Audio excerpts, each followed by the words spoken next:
Net, and welcome back to the Order of Muscle Magicka, or as they say in the ancient dragon's tongue, Bruz, what's up? Where have you guys been? Oh yeah, just kidding, that's on me. If you follow me on social media, then you will realize that the reason for my absence is that I was struck a near fatal blow to my PC from those sacrilegious bro magicians. However, we're back up and running, and I recently posted a Q&A thread on my Instagram. Speaking of social media, the first question comes from my man, Sir Dan, aka Veggies and Kilos, who asks, official Muscle and Magicka Snapchat when?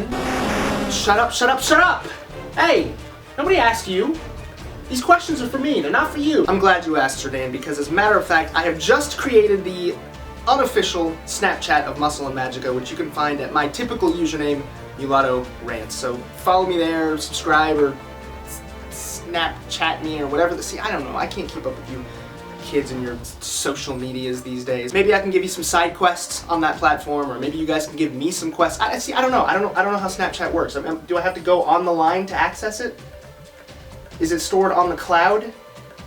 See, he doesn't know either. The first actual legitimate question comes from the Tank Sinatra, who asks, what is your opinion on eating 2 large meals a day while being in a deficit? Now, in the interest of full disclosure, I'm going to let you know that that's actually exactly what I do, but there are some issues that I can see potentially coming as a result of them. First of all, psychologically speaking, the lower you get on the spectrum of how many meals you're eating in a day, so when you get down towards that 3, 2, 1 low end, the more I notice there is a tendency to have some thoughts and some feelings and some relationships toward and with food which are not exactly in the direction we want to go. Now, there are a lot of people that'll be able to handle it just fine. They can eat 2 meals a day, 1 meal a day, no problem whatsoever.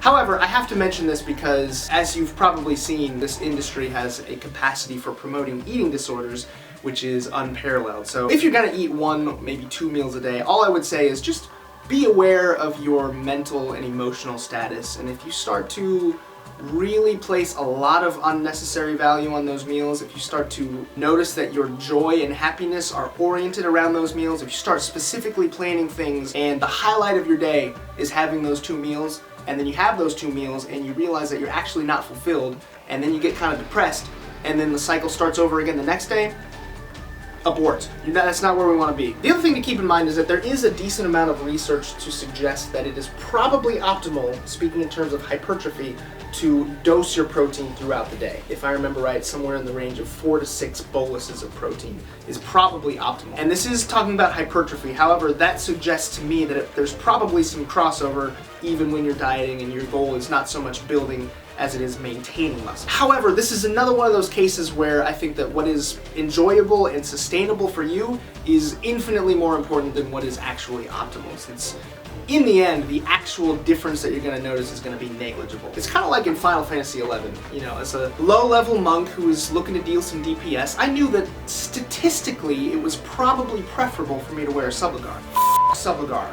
I don't care about the stats, there's no way in hell my Elvon ass was adhering to that shit. The next question comes from Sir Akil, aka Yakuza Tattooing, aka Chronic, who wants to know your thoughts on Elder Scrolls Online. I have nothing against it at all, but I think it's one of the Elder Scrolls' weakest installments. I'm glad you asked, Sir Akil. I actually consider myself relatively qualified to speak on this subject, as I used to stream Elder Scrolls Online. Speaking of which, another excellent opportunity for me to plug myself. Do you want to go back in the Pokeball? Then you will sit here and you will listen to the self-promotion and you will enjoy its shamelessness. Gatordorf, throw my info on the screen.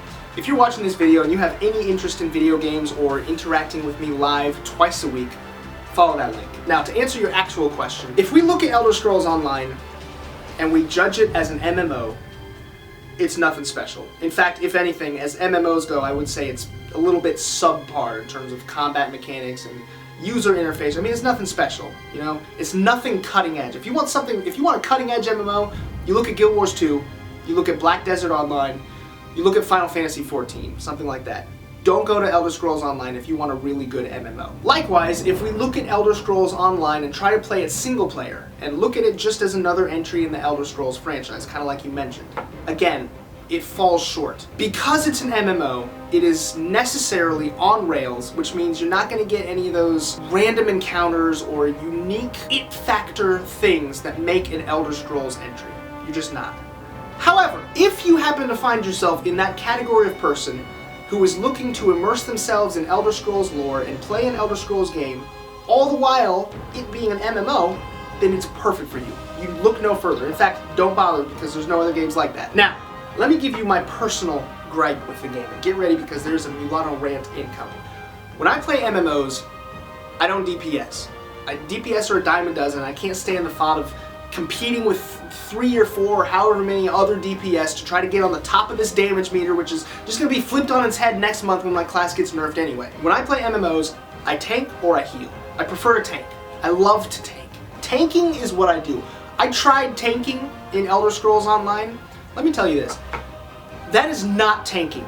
In Elder Scrolls Online, as a tank, you are, at best, a temporary distraction. Basically, you are expected to run in there, go, hey, everyone attack me. Everyone comes and attacks you. It's not going to hold for more than 3 or 4 seconds. I don't care what you do. I don't care what class you are. Now, this is last time I played, all right? Maybe they've changed it since then. Basically, after the 3-second mark, you're juggling. You're saying, hey, let me grab this guy, let me root him. You're basically crowd control. You root this guy, stop him from attacking the healer. You do something to that guy, stop him from attacking the healer. You temporarily grab this guy. If you want to know the guaranteed formula for success in Elder Scrolls Online dungeons, everyone stacks on top of each other, the mobs all come in, you AoE burn them all down while the healer just max heals everyone. That is trash. That is not an enjoyable dungeon mechanic, and it is certainly not why I started playing MMOs to begin with. Do you think it's possible to easily maintain or even gain some strength while losing weight if you have a lot of weight to lose? Yes, Cove Eli. I think that when it comes to body recompositioning or building muscle and losing fat at the same time, or gaining some strength while in a deficit, theoretically speaking, anyone can do it. However, there are some various variables that will be good indicators of just how much of an easy or difficult time you're going to have doing it. And I think you just named one of the big ones. Body weight. Specifically body fat. People that have more body fat are going to have access to more fuel, which will then support training even when, dietarily speaking, they're taking in less energy. Training age is another big one. People for whom training is a completely new adaptation will be able to make themselves all kinds of noob gains even while in a deficit. Meanwhile, those of us who are a little bit further along will probably reach a point where we're hard-pressed to put on any muscle, even in a surplus. Steroids will do it. Really good programming is important, especially if you don't fall into any of the other categories. And then, of course, you have genetic predisposition. And some people are just genetically predisposed to respond really ridiculously well to training, and those people can go to hell. Another question from Sir Dan. Hope it's not too late. I decided to take time to think about it. Okay, you have 10 seconds. I'm really bad at these rapid fire things. You have 10 seconds to name the race and class of one character from WoW you would want to be stuck with on a deserted island. Gnomish Mage. Damn it! I know, I said I'm really bad at these. Can I change how much time is left? Troll, female, restoration shaman. Yeah. Let's just say she's got totems, if you know what I mean. She can heal me, and shape-shifting is always an option. DKB003 wants to know how I got started in acting. My freshman year of high school, I was tasked with the honor, the privilege, the responsibility of bringing to life the character of Smaug the Dragon in our small, private, Christian high school rendition of The Hobbit. My costume consisted of a red sweatshirt with a red sweatpants with a tail sewn onto it, as well as a bunch of little red shiny sequins that were meant to represent scales. The eyes of my helmet were the bottoms of a couple of 2 liters of Coke. And in order to make the mouth move, I had to bite on a little piece of cardboard that made it go like this. And let me tell you, it was magnificent. Sir Joel, aka Arav, proud knight of both the YouTube, Twitch, and Instagram fronts, both 3 of those things, asks, have you played Daggerfall? I have not. I've not played Daggerfall or Arena or the, what was that, Redguard offshoot. Morrowind was my very first Elder Scrolls entry. However, Daggerfall and Arena are definitely things that I would consider streaming in the future. Alright, Max, also known as Darhaka, asks, in your next Q&A, try to say this. Oh lord, he's got me speaking some kind of Scandinavian variant up in here. Oh, it says it's German. Alright, here goes. Remember, you asked for this. When knock. What? What did I say? This was not on Instagram, but I remember on YouTube, brother Ibrahim asking me a question about what music I listen to when I work out and whether I listen to music or podcasts. When I work out, I listen to exclusively video game remixes. Check out ocremix.org and Family Jewels 7X on YouTube. I've tried doing the podcast thing, and it's funny because I find that when I'm listening to a podcast and doing something else at the same time, I am either focusing on the podcast or I'm focusing on that something else that I'm trying to do. I actually remember reading a study or reading about a study that suggested that the more often you force yourself to multitask, the more you're training your brain to be less good at focusing on any one thing at a particular time.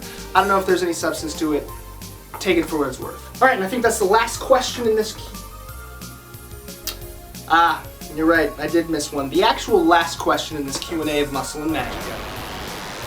Love This by fit_and_aesthetic.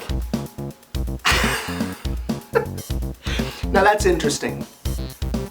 Do you really love this? Because see, I'm not sure that you actually love this. I'm just thinking out loud here, but it occurs to me that if you really loved this, you would have bothered to read the... You know what? No, you wouldn't even have to read the caption. It said in the picture. It had the actual letters in the post itself. Q&A!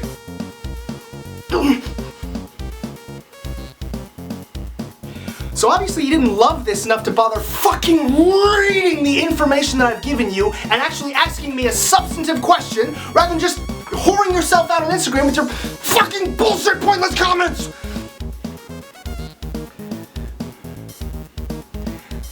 I hate so much about the things that you choose to be.